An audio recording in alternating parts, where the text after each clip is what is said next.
ಇತ್ತೀಚಿನ ದಿನಗಳಲ್ಲಿ ಯಾಕೋ ಸ್ವಲ್ಪ ಡಲ್ ಆಗಿರಿ ಅಂತ ಹೇಳಿ ಅಂತ ಯಾಕೋ ಯಾವ ಸದ್ದಿಲ್ಲ, ಅಷ್ಟು ಸದ್ದಿಲ್ಲ. ಹಾಂ ಸರ್, ಏನಂದ್ರೆ ಈ ಸುದ್ದಿ ಸದ್ದು ಅಂತಂದರೆ ಮಾಧ್ಯಮದಲ್ಲಿ ದಿನಾ ನಾವು ಯಾವ್ದಾರ ಒಂದು ಹೇಳಿಕೆ ಕೊಡ್ತಾ ಇದ್ರೆ, ಈಗ ನೀವು ಬಂದು ಕೇಳ್ತೀರಿ ನಮ್ಮ ಹತ್ರ, ಸರ್ ಯತ್ನಾಳ್ ಅವ್ರು ಹಿಂಗಂದ್ರು, ಅದಕ್ಕೆ ನಿಮ್ಮ ಪ್ರತಿಕ್ರಿಯೆ ಏನು ಅಂತ. ಅದಕ್ಕೆ ನಾನು ಉತ್ತರ ಕೊಟ್ಟರೆ ನಾನು ಮಾಧ್ಯಮದಲ್ಲಿ ಬರ್ತೀನಿ. ನಾಳೆ ಬೆಳಗ್ಗೆ ಕೇಳ್ತೀರಿ ಕುಮಾರಸ್ವಾಮಿ ಅವ್ರು ಹಿಂಗಂದ್ರು, ಅದಕ್ಕೆ ಇದು ಸಾಮಾನ್ಯ ಉತ್ತರ ಆಗ್ಬಿಡುತ್ತೆ. ನಾನು ಕೇಳುವಂಥದ್ದು ಏನು ಅಂದರೆ, ಈಗ ನೋಡಿ ಹಿಂದೆ ಈ ವೆಸ್ಟ್ ಬೆಂಗಾಲಿಗೆ ಹೋದಂಥ ಸಂದರ್ಭದಲ್ಲಿ ಅಲ್ಲಿ ಆದಂಥ ಅವಾಂತರಗಳಿದೆಯಲ್ಲ, ಅದು ಒಂದೆರಡಲ್ಲ. ಜೊತೆಗೇನು ಅಂತಂದರೆ, ನಿಮ್ಮನ್ನು ಈ ಬೆಂಗಳೂರಿನ ಒಂದು ಸಾಮಾನ್ಯ ಕುಟುಂಬದಲ್ಲಿದ್ದಂಥ ಒಬ್ಬ ಹುಡುಗ ಮಾಧ್ಯಮಗಳಲ್ಲೇ ಮಾತಾಡ್ತಾನೆ, ಜೊತೆಗೆ ಒಂದು ಚುನಾವಣೆಗೆ ನಿಂತು ಇವತ್ತೇನು ಅಂತಂದರೆ ಇವತ್ತು ರಾಷ್ಟ್ರಮಟ್ಟದ ಫಿಗರ್ ಆಗ್ತಾನೆ ಅಂತಂದರೆ ಸಾಮಾನ್ಯ ಸಂಗತಿ ಅಲ್ಲ. ಸೊ ಅಂಥದ್ರಲ್ಲಿ ಆಕ್ಟಿವ್ ಆಗಿರಬೇಕು ಅಂದರೆ ಸ್ಟೇಟ್ಮೆಂಟ್ಗಳಿಂದ ಆಕ್ಟಿವ್ ಆಗಿರಬೇಕು ಅಂತಲ್ಲ. ನಾನು ಹೇಳ್ತಿರೋ ಈಗ ಮೋದಿ ಆಕ್ಟಿವ್ ಆಗಿದ್ದಾರೆ ಅಂದರೆ ದಿವಸ ಸ್ಟೇಟ್ಮೆಂಟ್ ಕೊಡ್ತಾರಾ? ಅಲ್ಲ, ಹಂಗಲ್ಲ. ಈಗ ನಾನು ಹೇಳ್ತಾ ಇರೋದು, ಈಗ ನೀವು ಆಕ್ಟಿವ್ ಅಂತಂದ್ರೆ ನೀವು ಪರಿಗಣಿಸಬೇಕಾಗಿರೋದು ಯಾವ್ದು ಆಧಾರದ ಮೇಲೆ? ಹೋರಾಟಗಳಾಗಿರ್ಬೋದು ಕೆಲವೊಂದು. ಸರ್, ಇವಾಗ ಈಗ ನೀರಿನ ಹೋರಾಟಗಳಾಗ್ತಾ ಇದೆ, ನೀರಿಂದು ಜನ ಹೆಂಗ್ ಗೊತ್ತಾ. ಒಂದು ಸೆಕೆಂಡ್ ಸರ್, ನೀರಿಂದ ಇಶ್ಯೂ ಬಂತು. ಪ್ರಕಾಶ್ ರಾವ್ ಔಷಧೀಯ ಸಸ್ಯಗಳ ಕೃಷಿಯಲ್ಲಿ ಎಕರೆಗೆ 4 ಲಕ್ಷ ಗಳಿಸ್ತಿದ್ದಾರೆ. ನೀವು ಕೂಡ ಅವರಿಂದ ಕಲಿಬೇಕಾ? ಅವ್ರ ಜೊತೆ ವಿಡಿಯೋ ಕಾಲ್ನಲ್ಲಿ ಮಾತಾಡಬೇಕಾ? ಈಗಲೇ ಫ್ರೀಡಮ್ ಆ್ಯಪ್ ಡೌನ್ಲೋಡ್ ಮಾಡಿ. ಈಗ ನೀರಿಂದ ಇಶ್ಯೂ ಬಂದಾಗ ಬೆಂಗಳೂರಿನ ಎಲೆಕ್ಟೆಡ್ ರೆಪ್ರೆಸೆಂಟೇಟಿವ್ಸ್ಗಳ ಪೈಕಿ ರಸ್ತೆಯಲ್ಲಿ ಇಳಿದು ಒಂದಲ್ಲ ಎರಡಲ್ಲ ನಿರಂತರವಾಗಿ 10 ದಿನ ಜನರು ಮಧ್ಯದಲ್ಲಿ ಹೋಗಿ ವಾಟರ್ ಟ್ಯಾಂಕರ್ಗಳನ್ನು ಅರೇಂಜ್ ಮಾಡಿ ಬೆಂಗಳೂರಿನಲ್ಲಿ BJP ಹೋರಾಟ ಮಾಡಿದಾಗ, ಒಂದು ನಿಮಿಷ, ಇದು ನೀವು ಕವರ್ ಮಾಡಿದ್ದೀರಲ್ಲ, ಹೋರಾಟ ಮಾಡಿದೆ. BWSSB ಚೇರ್ಮನ್ರನ್ನು ಮೀಟ್ ಮಾಡಿದ್ವಿ. ನಾನೇ ಸಲಹೆಗಳು ಕೊಟ್ಟಿದ್ದು BWSSB ಚೇರ್ಮನ್ನಿಗೆ, ಲೇಕ್ಗಳು ಯಾವುದಿದೆ, ಯಾವ್ದು ಕೆರೆಗಳಿದೆ, ಆ ಕೆರೆಗಳನ್ನೆಲ್ಲ ನೀವು ಟ್ರೀಟೆಡ್ ವಾಟರಲ್ಲಿ ತುಂಬಿಸಿ ಅಂತ, ಇಂಗು ಗುಂಡಿಗಳನ್ನು ಬೋರ್ವೆಲ್ಗಳ ಪಕ್ಕದಲ್ಲಿ ಮಾಡಿಸಿ. ಆದರೆ ಏನಂದರೆ, ಈಗ ಅದೇ ನಾನು ನಗರದ ಪೇಟೆಯಲ್ಲಿ ಹೋಗಿ ಗಲಾಟೆ ಮಾಡಿದೆ ಅಂತ ಇಟ್ಕೊಳ್ಳಿ, ಯಾವುದು ನ್ಯಾಯ ಆಗಬೇಕು ಆ ಹುಡುಗಂಗೆ ಅಂತ, 3 ದಿವಸ ನ್ಯೂಸ್ ಪೇಪರಲ್ಲಿ ಟಿವಿಲಿ ಫುಲ್ ಬರುತ್ತೆ ಅದು.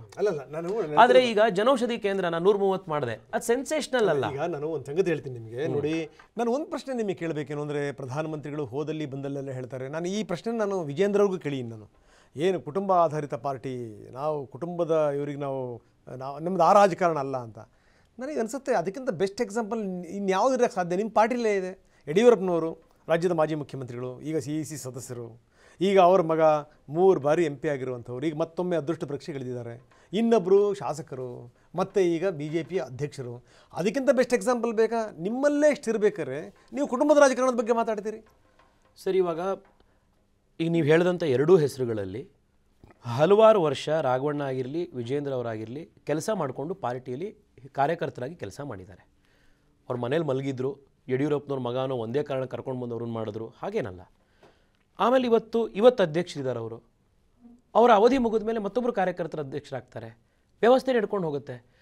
ಮೋದಿಯವರು ಪಾರ್ಲಿಮೆಂಟಲ್ಲೇನೇ ಕುಟುಂಬ ರಾಜಕಾರಣದ ಕುಟುಂಬ ಆಧಾರಿತ ಪೊಲಿಟಿಕಲ್ ಪಾರ್ಟಿಗಳ ಡೆಫಿನಿಷನ್ನೇ ಮಾಡಿಬಿಟ್ರು.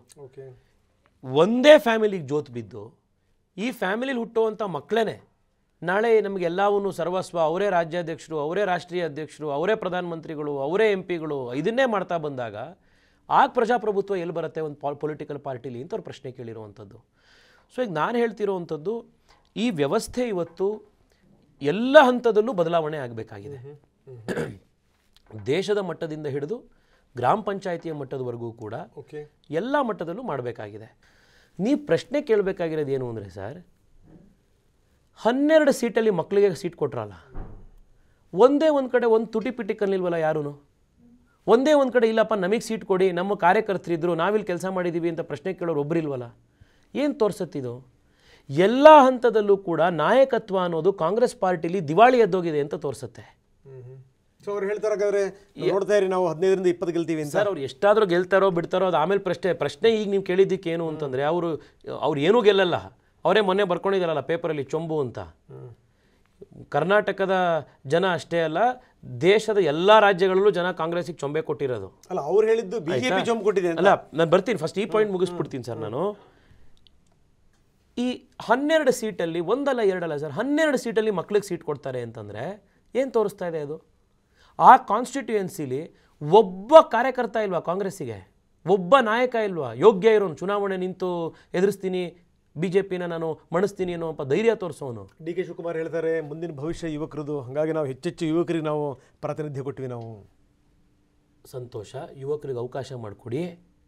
ಯುವಕರು ಅಂತಂದರೆ ನಿಮ್ಮ ಕಣ್ಣಿಗೆ ಮಂತ್ರಿ ಮಕ್ಕಳೇನಾ, ಮಂತ್ರಿ ಮಗಳೇನಾ? ಇವ್ರು ಬಿಟ್ಟರೆ ಇನ್ಯಾರು ಯುವಕರೇ ಇಲ್ವಾ ನಿಮಗೆ? ಈಗ ನಾವು ಟಿಕೆಟ್ ಕೊಟ್ಟಿದ್ದೀವಿ ಬ್ರಿಜೇಶ್ ಚೌಟ ಅವರಿಗೆ ಮಂಗಳೂರಿನಲ್ಲಿ, ಅವ್ರು ಯುವಕರಲ್ವಾ?